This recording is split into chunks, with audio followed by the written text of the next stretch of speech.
dense et chaude qu'a connue l'univers il y a 13,8 milliards d'années sans que cela préjuge de l'existence d'un instant initial ou d'un commencement à son histoire.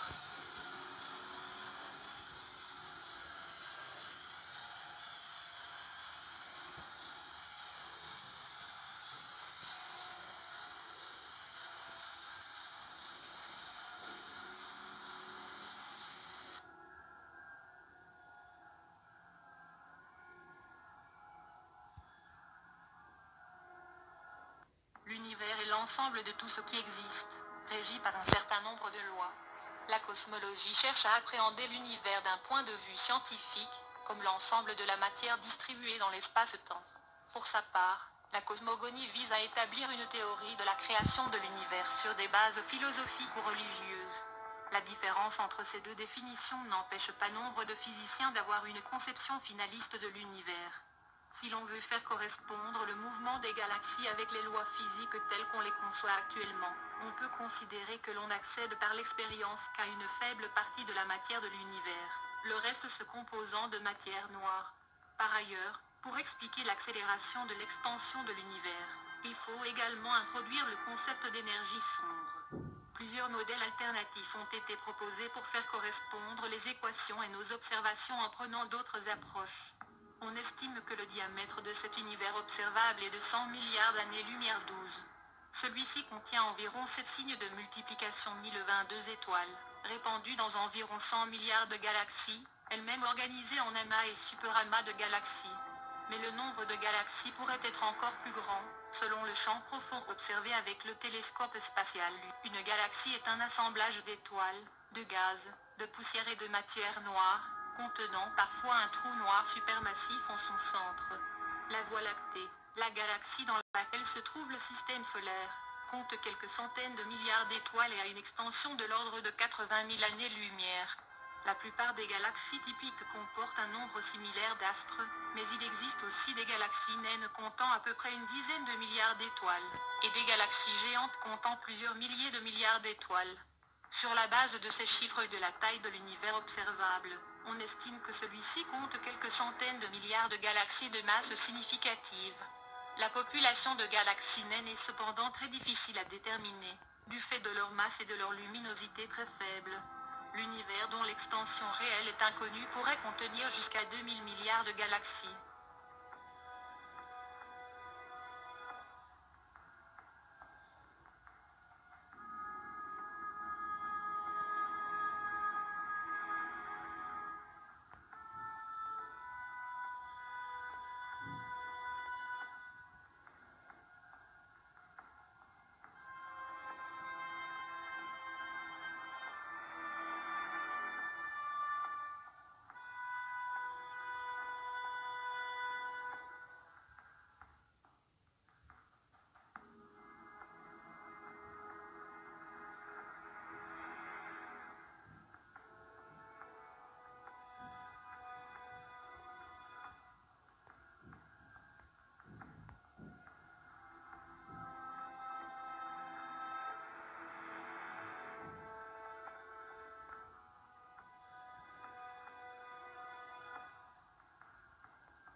La Voie lactée ou la galaxie, avec une majuscule, est notre galaxie, c'est-à-dire celle dans laquelle se situe le système solaire, et donc la Terre. Elle est partiellement visible dans de bonnes conditions d'observation, absence de pollution lumineuse, notamment sous les tropiques, sous la forme d'une bande plus claire dans le ciel nocturne. Comme nous sommes en son sein, et plus précisément à sa périphérie, il est difficile de connaître sa forme exacte. mais l'on sait qu'elle est assez semblable à celle de la galaxie d'Andromède. Sa forme générale est un disque de plus de 100 000 années-lumière de diamètre comportant un bulbe central, lui-même entouré d'un halo sphérique de faible densité.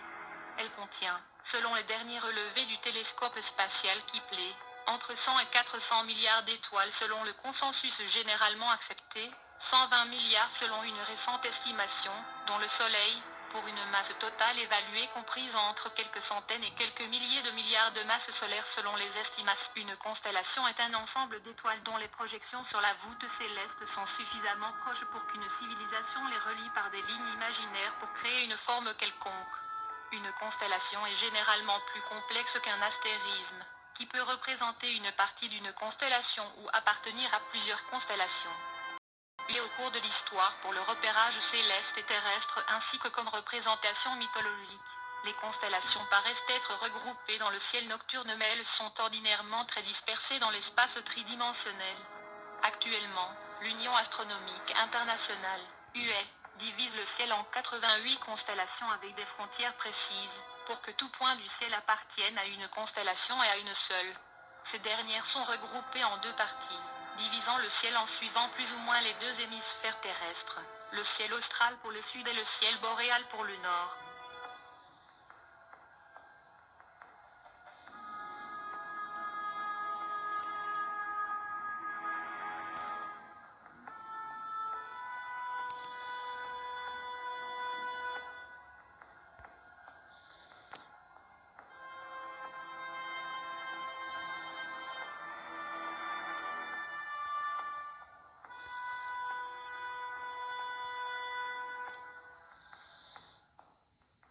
Une étoile est un corps céleste gazeux qui rayonne sa propre lumière par réaction de fusion nucléaire, ou des corps qui ont été dans cet état à un stade de leur cycle de vie, comme les naines blanches ou les étoiles à neutrons. Cela signifie qu'elles doivent posséder une masse minimale pour que les conditions de température et de pression au sein de la région centrale, le cœur, permettent l'amorce et le maintien de ces réactions nucléaires, seuil en deçà duquel on parle d'objets substellaires. Les masses possibles des étoiles s'étendent de 0,085 masses solaires à une centaine de masses solaires. La masse détermine la température et la luminosité de l'étoile. Pendant une grande partie de son existence, une étoile est en équilibre hydrostatique sous l'action de deux forces qui s'opposent, la gravitation, qui tend à contracter et faire s'effondrer l'étoile, et la pression cinétique, avec la pression de radiation pour les étoiles massives, régulée et maintenue par les réactions de fusion nucléaire, qui tend au contraire à dilater l'astre. À la fin de cette phase, marquée par la consommation de la totalité de l'hydrogène, les étoiles de la séquence principale se dilatent et évoluent en étoiles géantes qui obtient son énergie d'autres réactions nucléaires, comme la fusion de l'hélium en carbone et oxygène. Une étoile rayonne dans tout le spectre électromagnétique, au contraire de la plupart des planètes, comme la Terre, qui reçoivent principalement l'énergie de l'étoile ou des étoiles autour desquelles elles gravitent. Le Soleil est une étoile assez typique dont la masse, de l'ordre de 2 signes de multiplication 1030 kg, est représentative de celle des autres étoiles. Une planète est un corps céleste orbitant autour du Soleil ou d'une autre étoile et possédant une masse suffisante pour que sa gravité la maintienne en équilibre hydrostatique, c'est-à-dire sous une forme presque sphérique. Par extension, on qualifie parfois aussi de planètes des objets libres de masse planétaire. Selon la définition de 2006, il y a 8 planètes confirmées dans le système solaire: Mercure, Vénus, la Terre, Mars, Jupiter, Saturne, Uranus et Neptune. Un